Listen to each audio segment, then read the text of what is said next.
ये हुकूमत इस वक्त अरबों रुपया खर्च करने जा रही है पाकिस्तान के इलेक्ट्रॉनिक और प्रिंट मीडिया के ऊपर। इवन ये सोशल मीडिया पे भी अब पैसा खर्च करेंगे। कंपेन ये लॉन्च करने जा रहे हैं कि जैसे ये हुक्मरान हीरोज बन गए हैं और बहुत अच्छा काम कर रहे हैं, इन लोगों ने कमाल कर दिया। इनके जापान के दौरे, अभी ये चाइना का दौरा शहबाज शरीफ का, ये सारी चीज़ों को इकट्ठा करके ये एक बहुत बड़ी मीडिया कंपेन लॉन्च करने जा रहे हैं ताकि सैलाब की तबाहकारियों पे पाकिस्तान का मीडिया अपना मुंह बंद रखे। ये मेरे पास पक्की इंफॉर्मेशन है, क्योंकि जो लोग ये काम करते हैं ना वो मेरी फील्ड के लोग हैं, जो इनके साथ भी काम करते हैं वो मेरे ही लोग हैं, मेरे हमवतन हैं। तो मुझे इंफॉर्मेशन आती है, जब ये मेरे खिलाफ भी कोई प्रोपेगेंडा लॉन्च करते हैं मुझे पहले पता चलता है कि इमरान भाई तगड़े हो जाए, आ रहा है, मुझे आइडिया हो जाता है। तो अब मुझे ये पता चला है कि ये एक बहुत बड़ी मीडिया कंपेन लॉन्च करने जा रहे हैं। इसके बारे में और सहाफियों ने भी रिपोर्ट कर दिया है, कुछ आने वाले दिनों में रिपोर्ट हो जाएगा।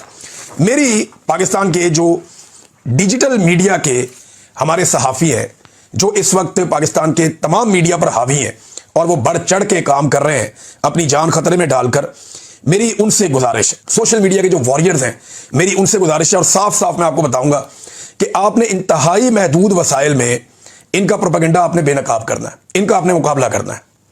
अगर इनके पास पैसा है तो हमारे पास क्या है? Man power. इनके पास पैसा है, हमारे पास मैन पावर है। ये लालच के जरिए काम करते हैं, हम हिम्मत के जरिए काम करते हैं और हक के लिए काम करते हैं। इनके पास ताकत है तो हमारे पास दिमाग है, इनके पास वसाइल हैं तो हमारे पास आइडियाज हैं, इनके पास हुकूमत है तो हमारे पास जुल्म का सामना करती हुई आवाम है बहुत बड़ी तादाद में, इनके पास प्रोपेगेंडा है तो हमारे पास हक़ाइक़ और सच्चाई है। वो ताकत, पैसा और इख्तियार इस्तेमाल करेंगे, हम हक और सच को अपना हथियार बनाएंगे। इनका भरोसा और इन्हिसार मिलिट्री एस्टेब्लिशमेंट पर है और हमारा भरोसा अल्लाह रब्बुल इज़्ज़त पर है। तो मेरी आप सबसे गुजारिश है, जो सोशल मीडिया के वॉरियर्स हैं, ये जितने भी हमारे डिजिटल प्लेटफॉर्म्स के जितने भी सहाफ़ी हैं, आप सारे फील्ड में उतरे हुए हैं, बहुत अच्छा काम कर रहे हैं। कुछ का मैं नाम ले पाऊंगा, कुछ का नहीं ले पाऊंगा। बहुत सारे अनसंग हीरोज हैं जो दिन रात काम कर रहे हैं, पाकिस्तान के हर शहर से काम कर रहे हैं। मकामी सहाफ़ियों ने बड़ी जिम्मेदारी के साथ सोशल मीडिया के ऊपर रिपोर्टिंग की है और बहुत सारे ऐसे अवामुन नास के बीच में से लोग हैं जो अवामी इश्यूज को उजागर कर रहे हैं। आप सारे दाद के मुस्तहिक हैं, आप मुकाबला कर रहे हैं एक जालिम रजीम का। आपका हथियार सिर्फ और सिर्फ आपका माइक और आपका मोबाइल फोन है और उसके ऊपर लगा हुआ एक छोटा सा कैमरा है। इसके जरिए से आप मुकाबला कर रहे हैं, यही आपकी ताकत है, यही आपका हथियार है। आपने इनके प्रोपेगेंडा को बेनकाब करना है और पूरी ताकत के साथ करना है। अल्लाह पर भरोसा रखें, इनके अरबों रुपए हम जाया कर देंगे इंशाअल्लाह, और ये अपने प्रोपेगेंडा को फैला नहीं सकेंगे। हम बताएंगे अवाम को हकीकत क्या है और इन्हें बेनकाब करेंगे।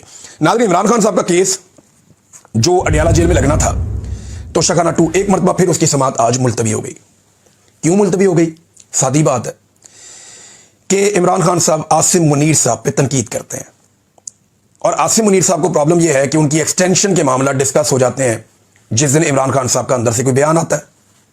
अब एक्सटेंशन के मामला जब डिस्कस होते हैं तो उनको प्रॉब्लम होती है इससे, लिहाजा इमरान खान के भांजों को अंदर रख के दबाव देने की कोशिश की गई, उनकी बीवी को भी, वो नहीं मान रहे, उनके बेटों को वीज़ा नहीं दिए जा रहे, वो नहीं मान रहे, माफ़ी की उन्हें ऑप्शन दी जा रही है, वो नहीं मान रहे, चले उन्हें पशेमानी की ऑप्शन दी गई, वो नहीं मान रहे, उन्हें कहा गया अफसोस का इजहार कर दें, वो नहीं मान रहे, उन्हें कहा गया चलो यार पार्लियामान में कोई बात कर दें या किसी अदलिया में बात कर दें आप, वो नहीं मान रहे। तो इमरान खान तो मान नहीं रहा इनसे और इनको आइडिया है इस बात का कि वो सख्त से सख्त स्टेटमेंट दे देगा। जो एक प्रोग्राम बना हुआ है हुकूमत और एस्टेब्लिशमेंट के बीच में कि किस तरीके से एस्टेब्लिशमेंट के और हुकूमत के मामलात एक्सटेंशन के तय पाने हैं, उसके लिए दोनों एक दूसरे पे पैंतरे भी चल रहे हैं। दोनों ये सोच रहे हैं कि बड़ा अहम मौका है, अपना ज़्यादा से ज़्यादा फ़ायदा ले लें। यानी ये जो सौदा होने जा रहा है एक्सटेंशन वाला, इसमें ज़्यादा फ़ायदा कौन लेता है, इस चक्कर में है दोनों।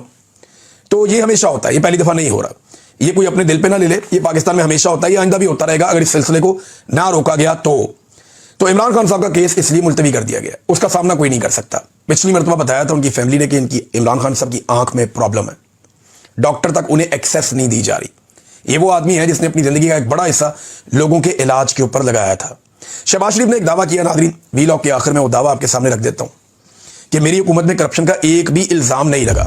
तो यहाँ चंद चीज़ें हैं, ये हुकूमत बनी करप्शन से, भाई जो हुकूमत बनी करप्शन और 2 नंबरी से, उस पर करप्शन का इल्ज़ाम लगा के क्या करना है? हुकूमत ही इलीगल है, करप्ट हुकूमत है, बेईमान हुकूमत है, ईमानदारी से हुकूमत बनी नहीं। फ्रॉड के साथ जाली फॉर्म 47 पे तो हुकूमत बनी। फिर NRO 2 लिया आपने हुकूमत बना के, सारे अपने केस खत्म करवाए, चपड़ासियों वाले भी, फेक अकाउंट्स वाले भी, नवाज शरीफ के, जरदारी के, सबके केस आपने खत्म करवाए। करप्शन का तो कोई केस आपने छोड़ा ही नहीं, पुराना वाला जो है मेरिट की आपने धज्जियां उड़ा दी, हर महकमे पे लाके रिटायर फौजी बिठा दिए, कई महकमों के ऊपर हाजिर ड्यूटी फौजी बिठा दिए। ये भी आपने किया इस मुल्क के साथ। हर महकमे में करप्शन बढ़ गई है पाकिस्तान में। सिर्फ चीनी और गंदम के स्कैंडल्स को आप देख लेना, अरबों रुपए, अरबों, सैकड़ों अरब के इन्होंने दिहाड़े लगाए हैं सिर्फ चीनी और गंदम के स्कैंडल में। और अब ये जो नया गंदम का स्कैंडल है कि जब किसान ने बेची तो 2000 रुपये, और जब अब बेच रहे हैं इनके अपने फ्रंटमैन तो कितने की है? 3500 रुपये। इतना मुनाफा मिलता है कभी किसी को? 1.5-2 महीने के अंदर 75% का मुनाफा थोड़े दिनों में डबल हो जाएगा। कभी 2 महीने में किसी का पैसा डबल हुआ है? आप दुनिया के बेहतरीन मुल्क के अंदर भी कारोबार करें तो आपको पैसा डबल करते करते 3-4 साल लग जाते हैं। यहां पे 2 महीनों में पैसा डबल होता है। ये ऐसा माफिया, ये करप्शन नहीं है तो और क्या है? ये आप किसानों के साथ जो आपने किया, ये बहुत बड़ा स्कैंडल है। हर चौथे दिन कोई ना कोई नया स्कैंडल आ जाता है। ये 10,000 अरब का जो आपका बेकायदगियां और बेज़ाब्तियां आपके अपने महकमे ने बताया, ये मरियम नवाज के दौरे हुकूमत में यहां पे हो रही है। फिर जो अभी इसके साथ आपने मुआहदे किए, जो LNG के आपने मुआहदे किए, वो करप्शन के गड़े हैं बहुत बड़े बड़े, पाकिस्तान उनको भुगत रहा है। तो ये दावा पाकिस्तान में कोई भी करे, शरीफ खानदान ये दावा कभी नहीं कर सकता कि उसने करप्शन को कम किया है या उसके दौर में करप्शन नहीं हुई। इनकी ऑडियो मौजूद है कि मरियम नवाज का दामाद है, हमारा बच्चा है वो राहील, ये वही राहील है जो मरियम नवाज के साथ जापान भी गया था। ये कारोबारी आदमी है जो इंडिया से इसकी मशीनरी आनी मंगाओ जी। खानदान का कारोबार बढ़ रहा है, फिर कहते हैं करप्शन नहीं की। ये लोगों को बेवकूफ़ समझते हैं। लोग इनकी तबीयत साफ करेंगे और जल्दी करेंगे, अपने वोट की ताकत से करेंगे, वरना दूसरे तरीके से करेंगे। अब तक के लिए